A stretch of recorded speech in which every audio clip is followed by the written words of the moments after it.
The views and content expressed on the following program are provided solely for informational and entertainment purposes. They do not constitute legal advice. A podcast is not a substitute for retaining a competent, licensed attorney to advise you on your specific legal situation.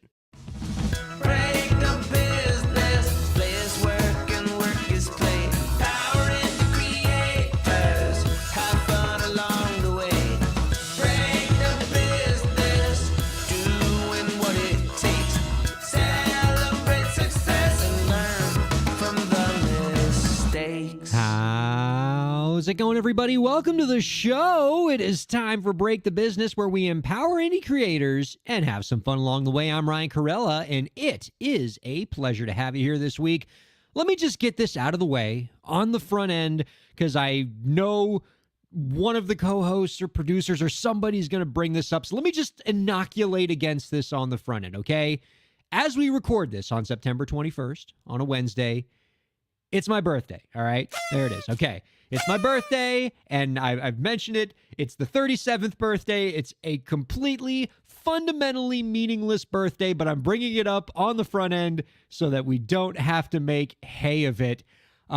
Zach Sloan, co-host, joining us. Hey, how's it going, Zach? I don't think this is a meaningless birthday at all because it's your birthday, Ryan. Oh, no. Wait. This is my fault. Do. Wait. Sorry. So hang on. This is worth mentioning. All right. Okay. As I said that, my wife just brought this birthday cupcake in. She didn't want to come on camera, but she walked in as we started the show. Oh, what the hell is this? Surprise! Happy birthday. Katie Zaccardi and Elisa Rocktalk are here. All your co-hosts. So I think since we have everybody here, we should sing happy birthday. Okay, ready? 1, 2, 3. Happy birthday This is gonna be terrible on to you. Zoom. With lovely sound moving. Happy birthday to you. Happy birthday, dear Ryan. Kairalla hosts the Break the Business podcast. That guy. Happy birthday to you. I love and hate all of you. Thank you. Are you one? Are you two? Are you 3? Oh, man, we're not. He already admitted to his age. He was like, I'm 37. I have given this some thought, and Okay. I never want to crap on anybody who wants to acknowledge and celebrate their birthdays. However, I mean, you once just did, you but are okay. in your 30s, after you're 30, any prime number birthday, meaningless. Oh, I'm 53 today. Whatever, go to work. It's it's just, and It's your first birthday as a father. there you go. Look, if anyone wants to celebrate my kid's birthday in July, then I'm all for it. The only thing I can appreciate on a birthday, and even if it's the 37th, this random stupid prime number birthday, is my favorite birthday tradition that I'm sure we all experience because we're all from that millennial generation that still has Facebook profiles, is when you get the Facebook happy birthday display on your wall. Because the people who wish you happy birthday on Facebook, it is the perfect combination of the most treasured people in your life and people where you go, who the hell is that? It's always your dear grandmother, the best man at your wedding, and that guy you did a group project with in your intro to management class 17 years ago and have not spoken to since. But And he I wants to enjoy wish you a that. happy birthday. Yes. Right. I was saying on our fun facts for our audience that, before June 30th, 2016, we could not have sung that song for you on the air, on radio, without paying a lot of money. I'm just going to eat this cupcake on the air. That's fine. I can have that brooch. Look, I made a matching one so I didn't get jealous. So, okay, I did not. I get to love eat it. birthday cake too. So how much of this? Because like I know Zach Sloan is our co-host this week, so he's here, and that's what's supposed to be like. How much of like Katie Zaccardi being here, at Lisa Rock Doc, is that all you, producer Lauren, and like the cupcake as well, like she popping in for that, like? Oh yeah, there's more for your wife and your mother-in-law in the kitchen too. Just Well, that's great. I would like to point out that I'm completely surprised. Lauren was kind enough to. My idea is that your wife would come on camera and smash the cupcake in your face. That would have been good. That would have been good. I Lauren- said I would have pulled that off, but I don't know if Q would have come in to do that. Ryan, my question for you is how does it feel being born on the most famous night of September? Do you remember it? You remember? The 21st night of September, Ryan. You're not gonna believe this, Katie. You're the first person ever, all time, to ever make that connection. Okay, you wanna know I have why? never heard that before, not once. Can you I'll be believe honest it? with you. My sister's birthday is also today. And Oh. she has no chill. So she, we milk it. Like we blast the song. We have a dance party. Like Earth, Wind, Fire. we do it up. Yeah. So, as a fellow September 21st birthday, like I want to bring you in on that because you deserve it. I appreciate it, and I do enjoy the reference every time. So like, what happens here? Are we doing show? Is everybody staying? Do you all have like things to do? Because I have like a show sheet and stuff to talk about, but like, I don't know what the plan is. I So was this just is- going to hijack the first segment. I mean, I figure we still have to respect our guest, who is awesome, by the way. And Joining also, I us- thought we were all quitting, and this is how we were going to tell you. Oh, yeah. Didn't This get is that actually memo, an but I'm intervention where you tell me to stop podcasting. Ryan, it's been 5 years. You're not Joe Rogan yet. Time to hang it up. You're 37 years old, for God's sake. You have a baby. We all came on to quit together. I like it. Elisa is muted. Why can't I hear? Like The she's- rock She's song? Elisa sounds making like a she's lovely making some good face. points, She but- does. I was like, good Did we lose point. sound on Elisa? That's lovely. But we can't hear her. We're just going to look at her beautiful face. No. The radio audience can't hear you, can't see you, just us. So She's probably saying all this profound stuff, and none of it's coming through. I know. So Ryan, why don't you tell everybody about the guest we have coming in the Yes. next segment? Excited for our guest in the next segment. Dr. Raina Murnak is joining us. She's a associate professor at the University of Miami School of Music. Go Canes. Expert in positive psychology for musicians. Excited to talk to her about her research. She's also a terrific musician in her own right. She is a singer. She plays in bands, has helped lots of other amazing contemporary singers at the University of Miami find their voices. And so many great topics to talk to her about, but I'm interested in the psychology side of things. But Zach, I know that whenever we have a guest on who does anything in music, you are always just like so big on just stalking every aspect of their music career and wanting to learn everything about their album because you're just such an audiophile. Like, do you like what you see so far with Raina? Because honestly, I don't know much of her outside of her academic work. Raina, the musician, I'm not as familiar with. So, she looks like eating on camera. when we're talking about her band or her project, The Next Soon, which I think is actually a really cool name, very ethereal, like I call it space pop. I don't know how else to describe it. It's fantastic. The lyric video for Breathing Space is actually really, really cool. Highly recommend. So go check those out. Thoroughly enjoy it. Also, looks like she's done a bit of podcasting in her day as well. So pretty solid. Something else that you two have in common besides the University of Miami thing.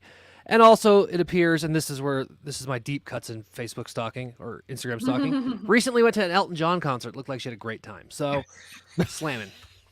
Jack. We should do that as like a recurring segment on Break the Business, where just whatever Zach can research in the 15 minutes before the show, and like it could just be like, whatever their last album was, but also like, oh, I saw on Instagram that they saw the Backstreet Boys in concert. They looked like they had a good time. She was at her nephew's birthday party. Yeah. It was adorable. She had great seats to see Elton John, and I'm jealous because when I saw Elton John, I was very far away. Oh my God. Did I We read just somewhere, wanted to notice that one of our listeners, Ralph, wants to wish you a happy birthday as well, Ryan. Oh, thank you very much, Ralph. This is unexpected. I feel even though I still stand by my assertion that this birthday could not be more meaningless. What I was still gonna feel say. very loved and appreciated. Oh, wait, Elisa's we've back. got Elisa now. We got her audio back. Is that you Yeah. better not be smirched the 37th birthday, because since the 7/8th grade, you have held the fact that you are 3 months older than me Yeah. over my head. 3 months and 6 days. And so I I'm always gonna test celebrate drive the each crap birthday for you. I am going to celebrate the crap out of my 37th birthday. Do not take this away from me, and do not let Evan hear that 37 is a meaningless birthday. Dang it. I'm milking it. Yeah. I reiterate that you can't call it a meaningless birthday when it is your first birthday as a father. I'm going to have to go back and tell Nathan you thought it was just a meaningless birthday. That's true. I And this is on the internet. It exists forever. Well, yeah. No, what he's Clearly, saying is he lost his self when he had a baby, and now he's like, my birthday, whatever, that doesn't count anymore. yes, he clearly thought his father's birthday was so important and meaningful, and that's why he thought today was a good day to throw up on his dad while he was He feeding gave him. you a present. That was a gift. That's kind. That's That was a gift. gift for you, father. Yep. Well, what else is he gonna do? He doesn't have a job. How else is he supposed to get you a gift? He made that himself. All right, you know what? Now I feel like an a-hole. You're absolutely right about Mission Damn. accomplished. Well, yeah, I don't know what to do here. Like, we got, like, Raina's coming a little bit later, and it feels stupid to go from this really heartfelt gesture on the part of all four of you, which has really warmed my heart, to being like, oh, let's talk about the bullshit that Twitch did this week. And We could do that. We could go mean- back in time and talk about happy birthday. oh, the happy birthday copyright? Yeah. That's a big deal. Did you see what they did after the fact? What? The same attorneys went and got at least the first version of We Shall Overcome is now in the public domain thanks to them. Well, that's good. I mean, if I had to pick one, I'd rather have We Shall Overcome. Probably. Well, the third one that they went after was what was it?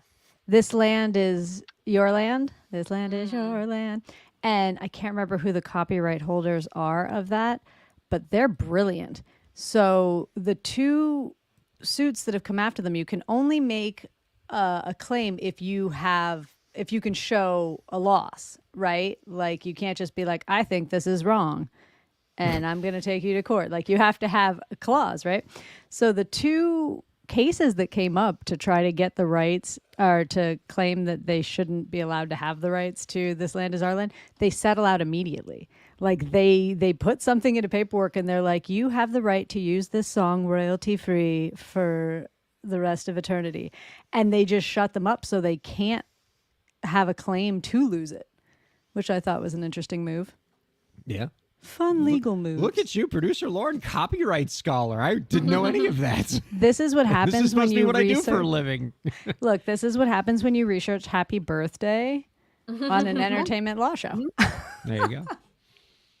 I mean, I Um, could do the PR friendly version of that. The safe for radio version of the rant I sent you via text.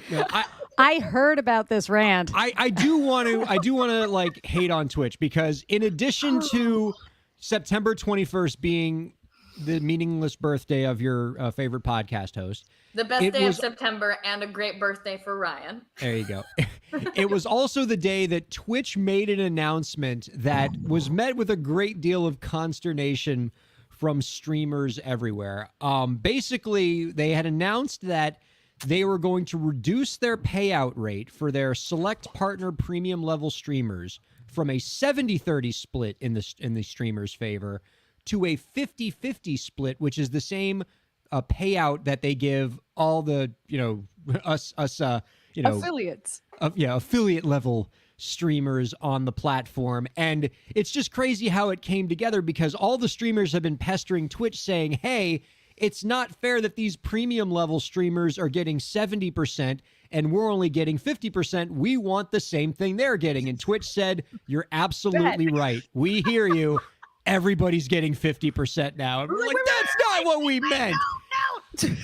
Now, Elisa, as our resident Twitch streamer here, because we're Who just has sort of not like streamed in like a week and a half. who has not streamed in a week and a half, but between all of us, you are basically like the ninja of the group in terms of like no, stream volume. absolutely. No, Yeah, no, not no, him. no. Unlike Ninja, I will actually stream with multiple genders and have that not threaten my my marriage. So never mind. There you go. Fair enough. Now, so you are like the closest thing we have to like a Twitch partner here in the group. And I know you must have read the announcement where they explained why they have to do this. And the part of it that blew my mind was Twitch, owned by Amazon, the largest, most powerful corporate behemoth giving basically is the store for everybody in the world, putting all the e-commerce out of business. Jeff Bezos, a trillionaire, in this announcement is basically pleading poverty. They said in this announcement, we can't give all the streamers a 70-30 rate, even though that's what YouTube does, because we can't afford it. I'm going to quote here from their letter. Delivering high definition, low latency, always available live video to nearly every corner of the world is expensive.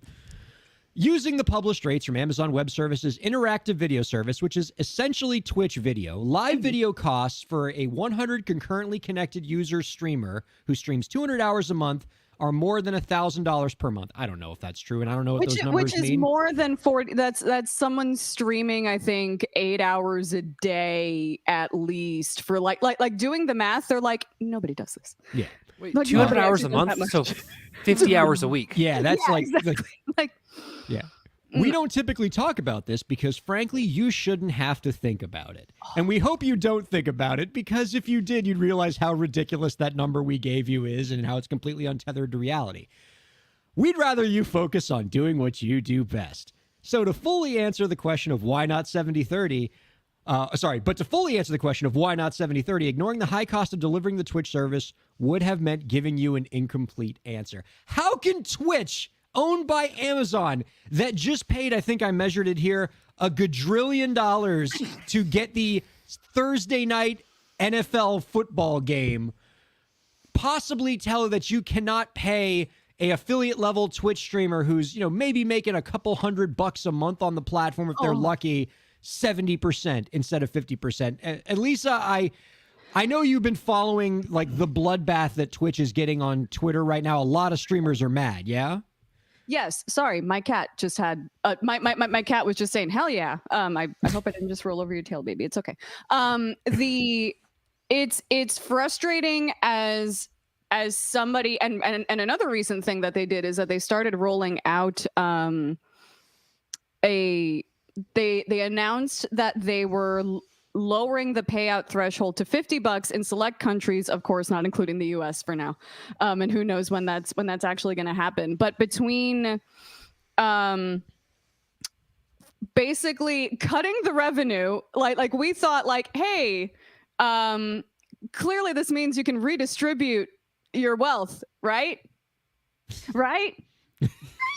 They're already taking 50-50 from us. Then they're also pushing really heavily and encouraging through the use of pushing emails to us about playing ads and setting your ads to a schedule throughout your stream, or giving people an opportunity to turn off pre-roll ads or whatever if you play a certain amount of ads during your show. So basically what ends up happening is, because of this advent of ad revenue, pre-roll ads, etc., you get a user experience where I am flipping channels, essentially trying to find out who's live and what they're showing, but everybody's running the same commercial break every time I click a new window, unless I'm subscribed, whatever. But it kills discoverability for a lot of folks, because depending on how long that pre-roll ad break is, anywhere from 30 to 90 seconds, that's a long time. And then especially when you kind of throw in the idea of like music streamers, yes, you can, some popular streamers have planned a like top of the hour ad break. Well, they'll just take a 3-minute break of ads and then bail kind of thing. But this program speaks very specifically a lot of times to musicians and music creators.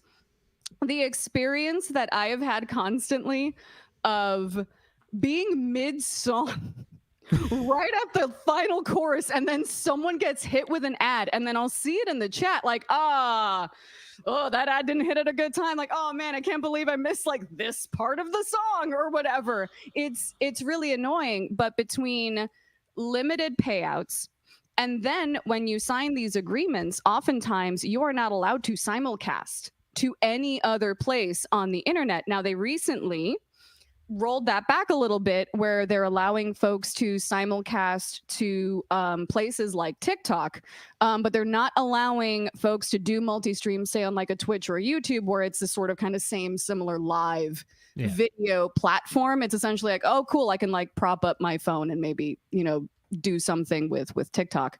Well, it's one of the reasons why we didn't activate our affiliate status here at Break the Business, because we're trying to just get it in front of as many eyeballs as possible. So we want to be on YouTube and Facebook and everything else. And we can't do that if we take affiliate status.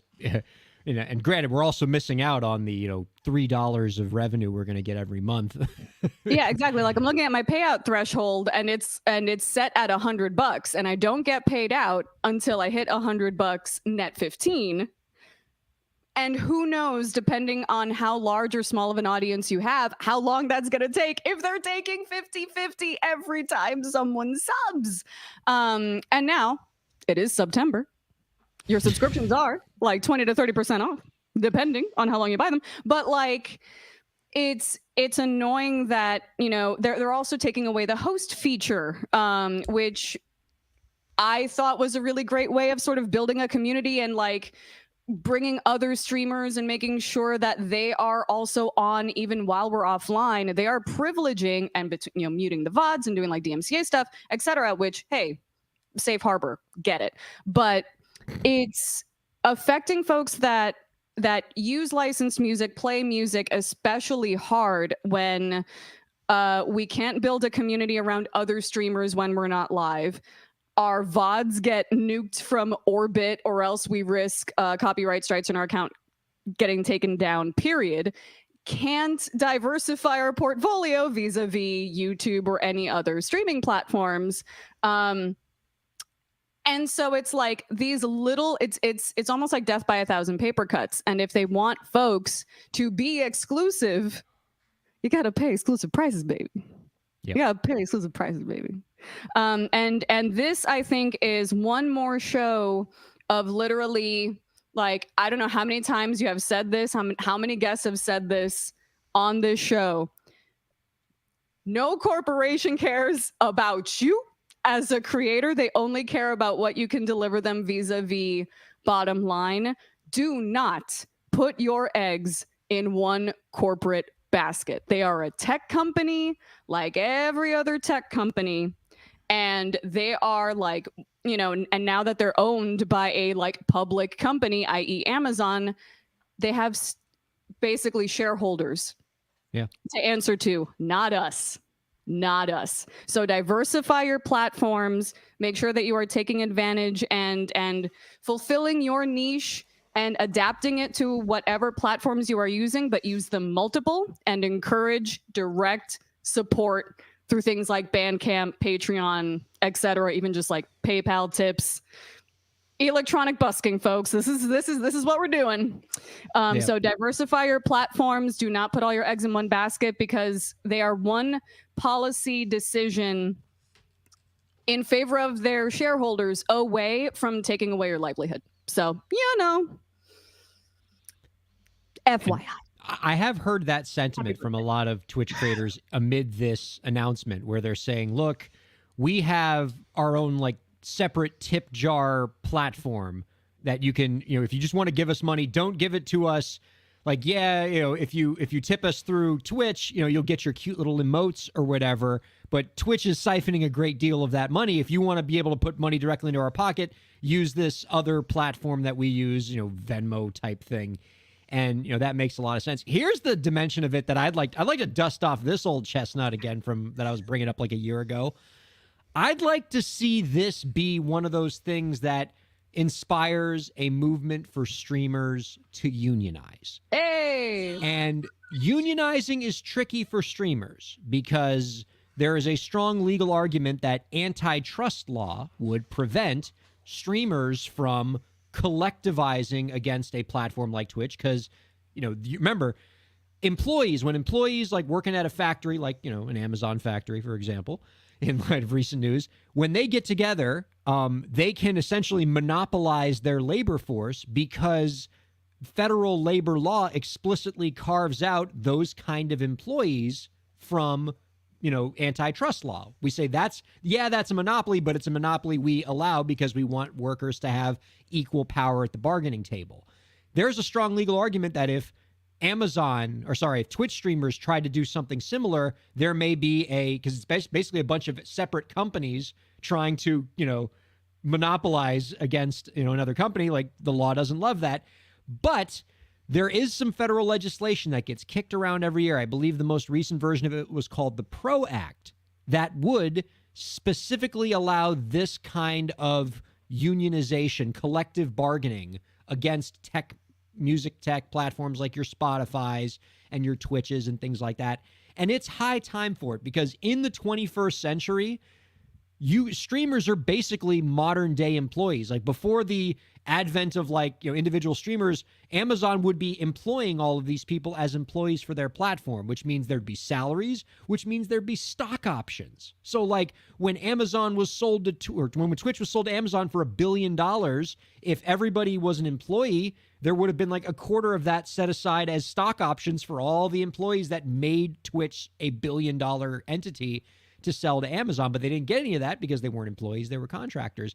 That's the kind of stuff you can get when there's collective bargaining. I'd love to see that movement start to happen. It's going to be wild because there are so many subcultures and subsets of Twitch from the top 1%, which even before this, there was a whole thing about gambling on Twitch that they had to deal with not even 48 to 72 hours ago. So Twitch has had their feet to the fire a while, but that issue with the gambling streamers and the top 1%, then you have folks that are calling for Twitch to be a safer space and do more work towards protecting marginalized creators. Then you have the folks that are complaining about unequal treatment of terms of service and who gets nailed and who doesn't and all that stuff. And music fans and video game fans are the same. You will never get them to agree on anything, and they will get mad. There are so many corners of the internet, and also the problem is that a lot of these are younger folks, who have seen the sort of the kind of big shiny of a ninja and folks that get these big payouts and they sit in their room for 48 hours at a time and just rake in the money.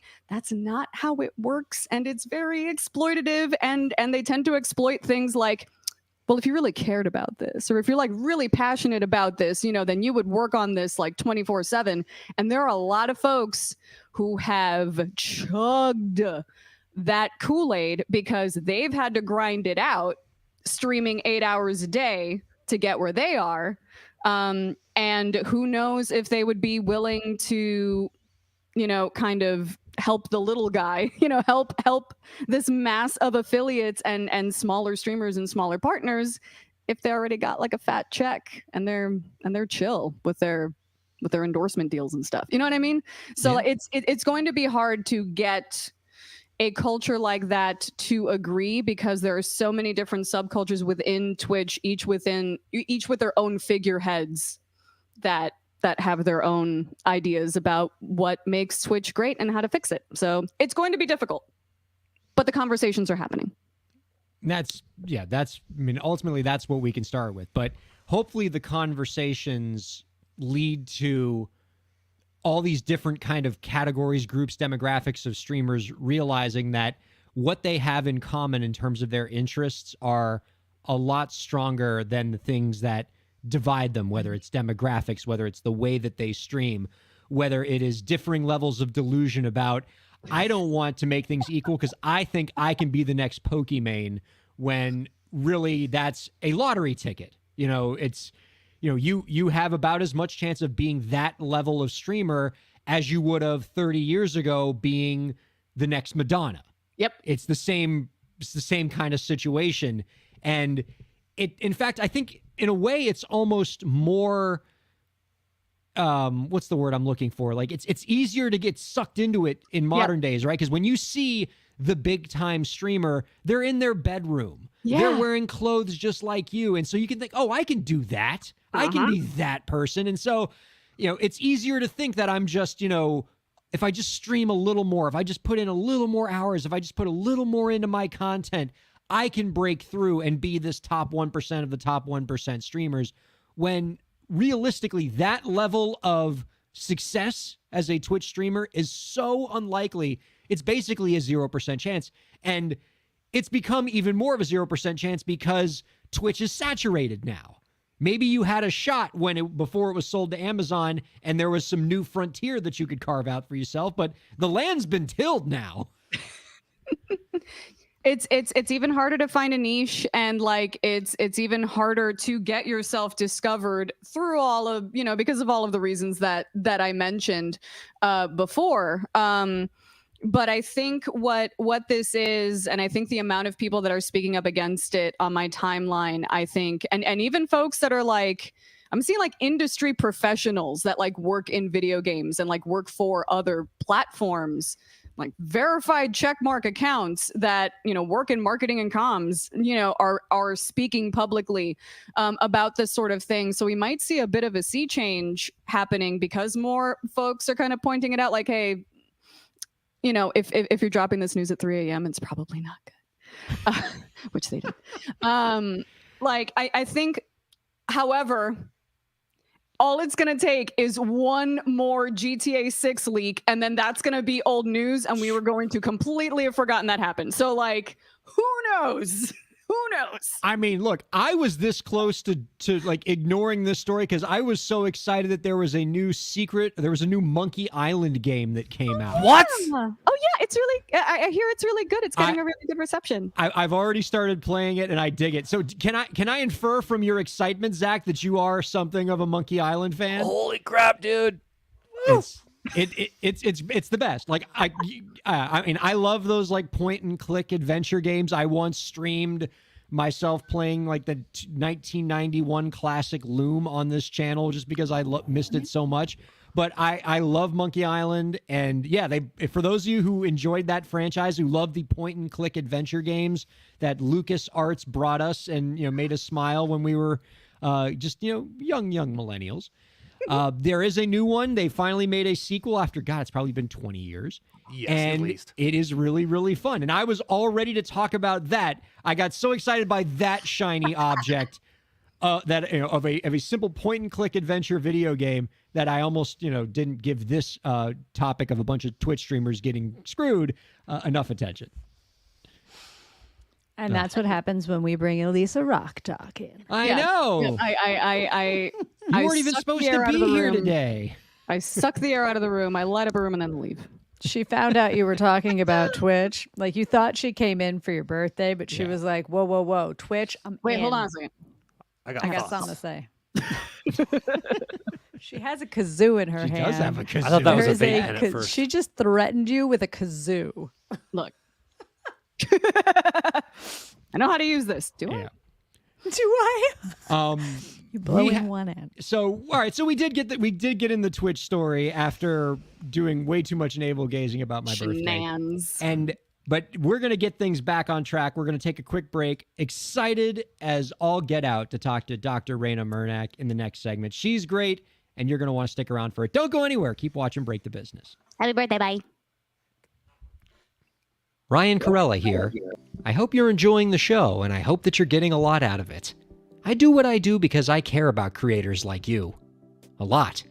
I've dedicated my career to helping creative professionals, entrepreneurs, and organizations move forward. I do it by hosting this program, and I'm also proud to do it in my legal practice. If you're a creative professional looking for solutions-oriented legal services to help you further your goals, I'd love to help. My firm RKPA does contracts, commercial law, copyright, trademark, and more. Visit rkpalaw.com to learn more. That's rkpalaw.com. Ryan A. Kairalla, PA, Miami, Florida.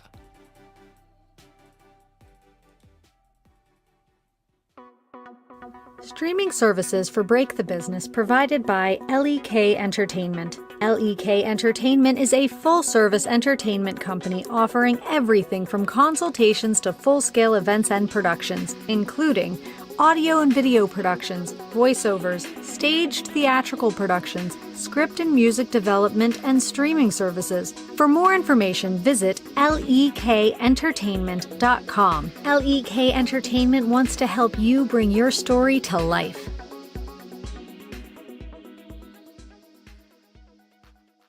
Thanks for supporting Break the Business. If you have a question or topic that you want us to discuss, email us at breakthebusiness@gmail.com.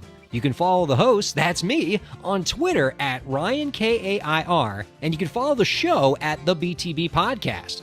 Be sure to subscribe to the show on Twitch, YouTube, and Facebook, and on all major podcast platforms. And now, let's get back to the show.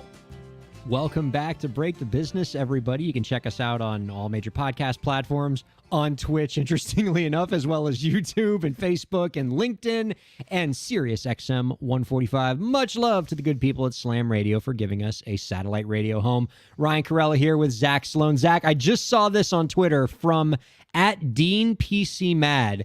Wrote the creator splits on other platforms. So as we noted in the first segment, Twitch pays out 50-50. YouTube pays out 70%. Fan House, 90%. Fans Only, 80%. OnlyFans, 80%. Patreon, 88 to 95%. Buy Me a Coffee, 95%. Ko-Fi, between 95 and 100%. So the wealthiest of all of those platforms is giving you the least impressive payout. Many of those platforms have a video element, so I don't know where they're going with this. I don't know what they're saying. I'm just saying, if when OnlyFans makes you look bad, you've got a problem. when OnlyFans is your bastion of integrity, you might need to take a look at your business model. Let's go ahead and bring out our guest this week. She is a singer, musician, and assistant professor and director of contemporary voice and performance artistry at the Frost School of Music at the University of Miami. Our guest is currently co-writing a book on positive psychology for music professionals, and you can find out more about her work by visiting www.rainamurnak.com. We are happy to welcome Dr. Raina Murnak on A Break the Business. Hello, Raina. Hello. Oh my God, I'm so happy to be here.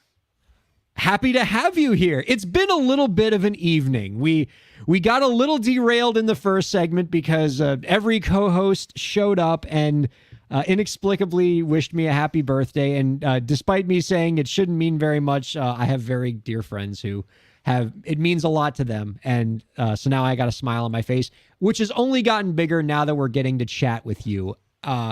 Such a fan of your work, Raina, whether it's on the academic side, whether it's as a performer. I do want to talk about this academic side of the ledger because we don't get too many doctors around here. And mainly because, and I know this as the spouse of a PhD, getting a doctorate's really hard. It's difficult. And so I'm quite curious as somebody who is an accomplished singer, who sings professionally, who's, entertained audiences the world over. What motivated you to go, you know what I need to do? Write a dissertation. I need to do a crap ton of research and like make that part of my life. What drove you to the academic side of music? Okay, well, wait, what? Wait, what? Happy birthday to you. Happy birthday to you. Thank you for having me on your birthday. Happy birthday to you. And it's copyright free now. That's absolutely right. Thank you for the beautiful song and the adorable Beanie Babies. Thank you. Now I can relax. Okay. So what drove me to academics? Certainly not that, but I do bring that into academics. So, it's funny.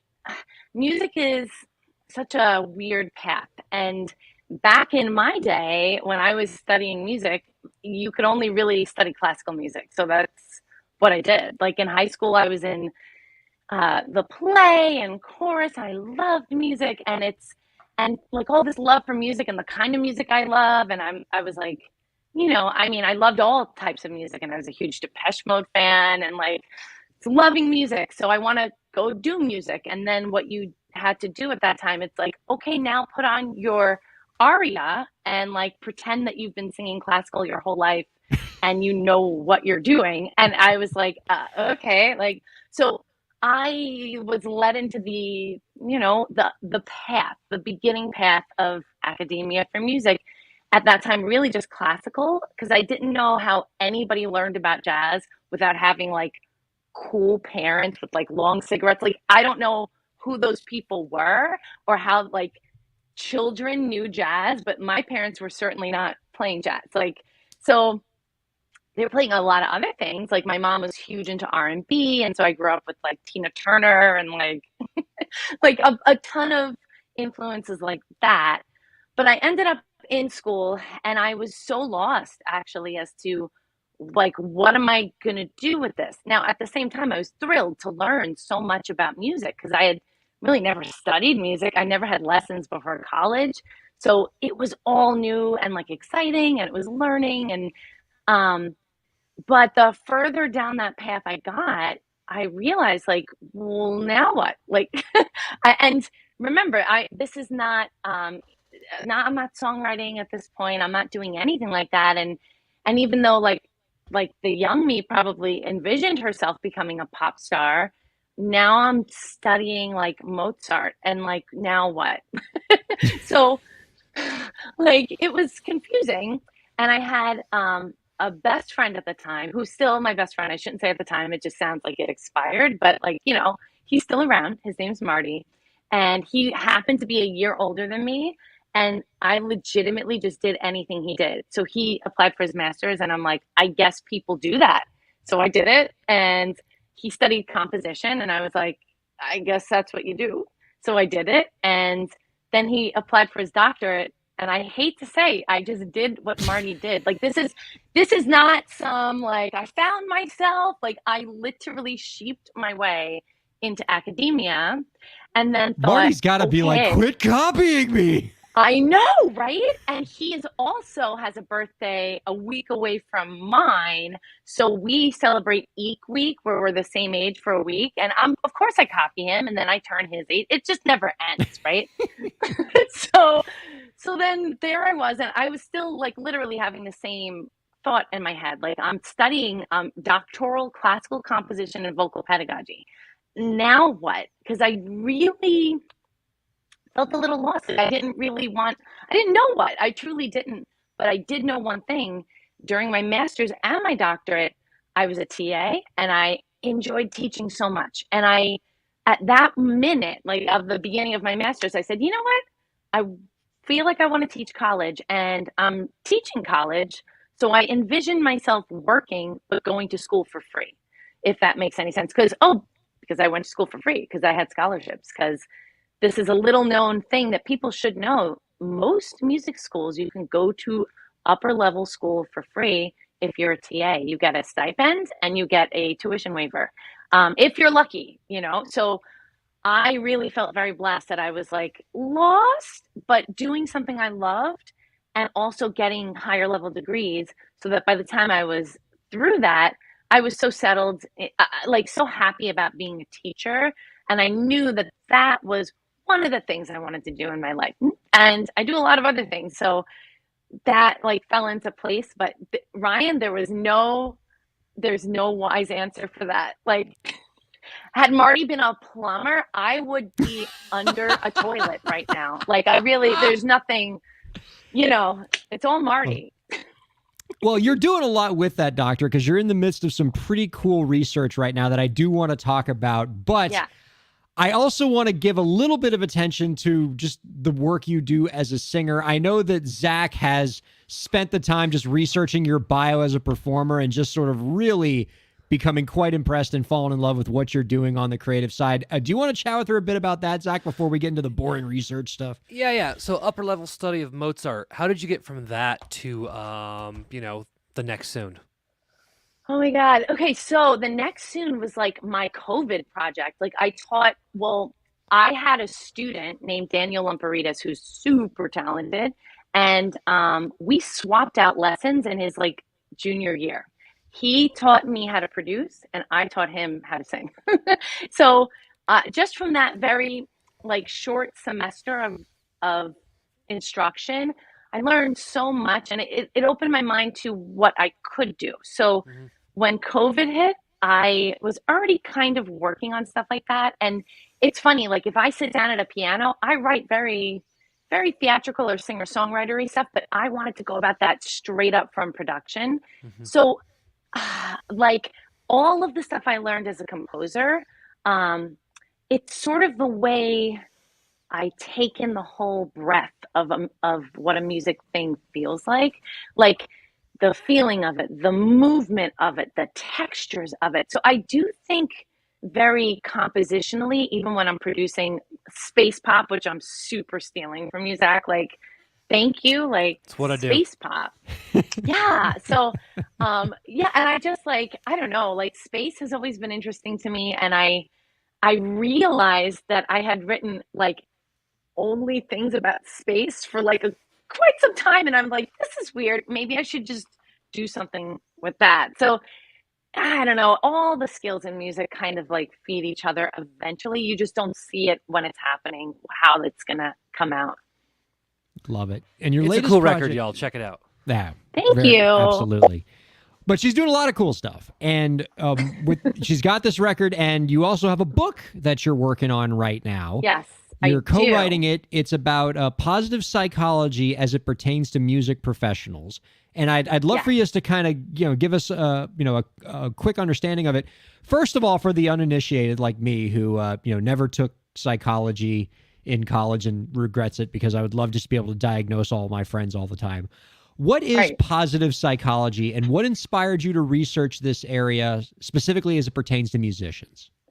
So positive psychology is the opposite of diagnostic psychology that goes after what's wrong with you. So it was a whole movement in psychology, because basically psychology was meant to lessen suffering. And that just sounds like crap, like that just like, okay, like I'm less miserable or less in pain or less this or that. And there was not that other swing of the pendulum to take people to really higher levels and like think about it not as solving a dis-ease, but to bring the how can we proactively make your life better? How can we focus on some things that are strong? And that's actually the specific area that I'm doing is character strengths. So character strengths, it was a study by Martin Seligman and Christopher Peterson on, and it was a long study, and it was many social scientists and religious leaders, and they researched, and this blows my mind, it was across all time, all cultures, everything ever written, and they mined 24 universal virtues or character strengths that people have spoken about as and there are things that are like a little strange, like bravery, appreciation of beauty and excellence, teamwork, kindness, love of learning. So like things that like we don't necessarily think of that, and sometimes if we possess them, we don't even see them as strengths. It's just so natural to us. So I ended up teaching voice to this brilliant therapist, and she has a million other letters attached to her name, Nancy Kirshner. She was actually getting certified in positive psychology, and her homework, and by the way, she was doing this for her 70th birthday. So badass right there, right? Like, right. So her homework was to do things that she did as a child that made her happy, that she since let go. So she enrolled in dance class and voice lessons. So that's how I met her. She started telling me all about this, and it so felt right to me as a teacher and as somebody who works with the voice, which is probably the most intimate instrument anybody, it's your voice, it's your body, and in our conversations, in our work together over years, we just started postulating, what if we did this? And she would say, you're already doing this. It's just called this. So I learned it all from her. And then we did a pilot study and we worked with musicians. I worked with some of their strengths in class. And actually, I have to say, selfishly, like, it was my own reaction to learning this about myself that so helped me in a time of creative drought, that I realized, oh my God, if this does this for me, I can't imagine what it would do for other people. And then I started going away from just musicians and working with people in the music business who were also maybe at a crossroad or dealing with something difficult. And just them kind of hearing and really like doing these little interventions with Nancy about their strengths, and they realized they were, wow, those things that I bring to my job, like I need to celebrate them more. They are what make me do my job in the unique way I do my job. So that's pretty much that. And I interviewed Ryan for this book, which is super exciting, and like no surprises on what his strengths were. Do you mind if I share with your fans across the world what your top 5 strengths are? Sure. You could definitely share what the data suggests my strengths I are. will share what the data suggests. Now, funny enough, I interviewed him and I said, this guy's going to be, he's an attorney. He's going to fall under the category of justice, right? Justice. But what I'm finding is everybody I think I'm putting in a category, actually, they're so well-rounded. And the reason I think that they're successful is because they bring so many unexpected things to the job that they do. If I read a job posting for an attorney, right? Like it would have so many of the justice, fairness, leadership, teamwork. Those are the 3 justice strengths. His were honesty, judgment, perspective, love, and of course, humor. So the way that Ryan does his job, yeah, the job description is super justice, but the perspective, the love, the humor, and of course the honesty and the judgment, which honesty comes from courage. There's a lot of wisdom strengths that he has. And it just is so interesting for me to like see the real version of people. And I think that, like, I am sure, Ryan, you've probably gotten in trouble in your life for being funny, like in the class or whatever, like, but it serves you in so many ways in the way you do what you do. And then same with me, humor is up there, like, and I couldn't teach dry, like, that's not me. I couldn't do it. If I couldn't be funny in my job, I couldn't do it. And I'm sure you might feel the same way. Yeah, absolutely. I try to live my life in a way where, I don't take things too seriously when I can. Like there's so many things in this world to be serious about that when you can inject a little bit of levity, including in something like a high stress legal negotiation, like you sprinkle a joke in there, it kind of makes the deal happen a little more easily. Now, anything I can do to take this away from me, I would be happy to do. So I want to ask you about the why. So what is the goal about studying this group? What are you trying to make happen with musicians? What is it about identifying the strength of musicians and folks that work in the music business that could improve the lives of people in this industry? Oh my God. There are so many answers to that, and there are so many categories of answers. I think for creators, it has become such an assimilative industry where people believe, and sometimes rightly so, that they have to be exactly like everybody else who's already displaying success to start to get attention on them so that one day they can earn the right to do it their way. So that is, and it's super destructive to a person's soul. And I work with young people, and we have therapy sessions basically during classes and lessons, and they tell me all of this. They are so stuck with what am I supposed to do? How am I supposed to make it? And I should be more like this, and I should be more like this. They are losing themselves because they're so looking outward. This book is a chance for people to first take a minute on yourself, figure out, take the survey. It takes like 10 minutes. See what your strengths are. See how they show up for you. realize, wow, I didn't even realize that that was one of my strengths, but yeah, it is. And it's really important to me. And it becomes sort of this bolstering of confidence for their creative endeavors. It like reminds them, like, wow, that is, like I've had students who have had gratitude as their, like, one of their top strengths. And this one particular suffered from crippling anxiety. Just seeing that she had gratitude up there, she said, you know what? Like, my parents were poor. I have no idea how I made it to this level and I got this education. Every time I go on that stage, I'm going to be thankful. That's the only thing I'm going to think about. I don't even know how I'm here. So, like, this is my new thing. And it truly got her through performance anxiety issues. And I mean, I have hundreds of stories of, once you show people, you know what, you're good enough, you are perfect exactly as you are. You can learn all the skills you want, but there's a core to you that's never going to change really that much. You might as well start celebrating and loving yourself, and let's see how that affects your artistry.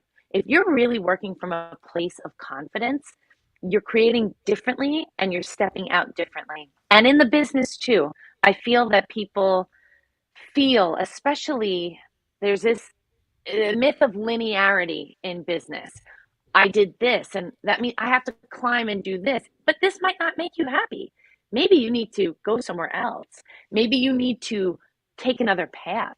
And that's okay too. Maybe that's more core to who you are as your spirituality, So my hope is that people read this, they really take a grand pride in exactly who they are, who they were born, and they start playing with how they could celebrate that more in what they do. Zach, I love this. From what I'm understanding, Raina's saying here is the mere act of engaging in an exploration of what your strengths are, whether it's through the tools that Raina uses with her colleague in this book, or other kind of strength finding instruments that are out there, like Gallup has a really good one called Strengths Finder that a lot of Fortune 500 companies use. That mere act of exploration and just allowing you to discover what your strengths are has just innumerable positive psychological benefits. It makes you a better creator. It can just make you feel better about the world. It can help you confront and address past trauma. That sounds like a lot of benefit for not a lot of psychological lifting on the part of the person involved. That's great. What strikes me is it's like when you're talking, Raina, about therapy sessions, right? I mean, these are tactics that I would assume, and I mean, from talking to therapists and social workers and things, I know that are applicable across a wide spectrum of people, right? Like, it sounds like what you're talking about isn't just specifically for musicians. Anybody can probably benefit from this. Am I hearing that right? You're absolutely right. Like, my hope, obviously I come from the music side and my partner is the true psychologist, but my love for making people proud of exactly who they are. First of all, it was, weirdly enough, I knew that was always my life mission. And I'm talking about from like birth, weirdly enough, because I remember I'm one of those weird people who remembers like early memories. And I remember just thinking, if I could only show people that they're good enough, they're exactly who they should be. So all these millions of years and like stone ages later that I'm working on a book that's specifically doing this, it's so gratifying. But I always have in my mind that I want to take this to all populations. You know where it really could benefit? The workplace, any workplace, working with a team of people. When you see, like when I learned people that I worked with, I make them take the thing too because I want to see. And then I realize, oh, that's your strength? Great. I hate doing that. Take it. And it makes everything so much better. And and then also another application, and this is for my research partner, Nancy, holy couples therapy she does with this.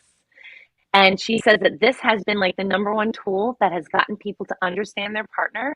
The thing that annoys you the most about your partner, when you see it pop into their first thing and you realize it's your 24th, it's not important to you. It's actually important to them. It's like core to their being. it creates such a space to let the other person, to celebrate that about the person. So Zach, you're super right. It's like, it's really applicable. And you're right, Ryan, there are many tools, different strengths, just the act of looking at yourself from a different lens and just, sharing it. Actually, I think it's powerful to like talk to people about it, because it's fun. It's also a bonding activity when you meet someone with your top strength. Absolutely. Now, Raina, we are running close to the end of the show here in terms of radio, but real quick, and I know this is like the worst question to ask anybody who's writing a book. When I was writing a book, I hated having to answer this. Do you have any idea of a target date of when we might be able to read this thing? Because I'm excited. I sure do. I sure do, because my publisher wants me to hand it in January. So guess what I'll be doing every minute that I'm not doing this. So probably like April is when it's officially due to the publisher. So I would think probably by the end of 2023, but I will let you know. First of all, I'm interviewing you in it, so it's going to be really fun. And I will send you a personal copy of this book. And I'm excited for it to come out too. Oh, bless you. That's fantastic. Thank you so much. Now, before we let you go, one last question. Do you have any last tips for the indie creators out there to help them move their careers forward? Yeah, I do. I think what I'm going to do is go from the inside. I think that as indie creators, it is so easy to get frustrated, to feel like you work for platforms and you're not getting paid, to feel all of these things. I think, and I had this conversation with some students today, we worry too much about the streaming world and we ignore the human world that's around us. I had a student in my lesson who was talking about TikTok and this and that. And I said, you have a class of like 400 kids, right? Have you ever thought about, and they're not musicians, standing up and making an announcement and saying, hey guys, I just released a song and it would be amazing if you guys want to check it out. You would get immediately probably 400 followers. And I feel like young people especially walk around and they ignore their human resources. There's so many creative ways that we could be taking advantage of that. And I think going from the inside of who you are, why you're doing it, what you want, and go outside of the box. I mean, like left of center, because we can still do the same things online. We could do all that, but try some other things and delegate those tasks to maybe more business-minded friends who are an ally and a supporter of your music, and they like doing those things. Many times creators feel so drained by the constant content creation, and delegate it out, hire someone, pay someone, treat yourself like a business, and really do it from the innermost place and follow who you really are. Don't try to copy people. Try to be yourself, because you are the only person like you. That excellent advice has come from our guest this week, Dr. Raina Murnak from the University of Miami. You can find out more about her work by visiting www.rainamurnak.com. Our sincere thanks to you for joining us this week. It has been a pleasure hearing from you. Our thanks to Zach Sloan as well. Our thanks to Katie and Elisa Rockdock for joining us inexplicably. Thanks to producer Lauren for executing a rather impressive birthday caper with all these people involved. I sincerely appreciate that. And my thanks to all of you viewers and listeners for being so wonderful and checking us out. Thank you for watching and listening to Break the Business. We'll see you next week.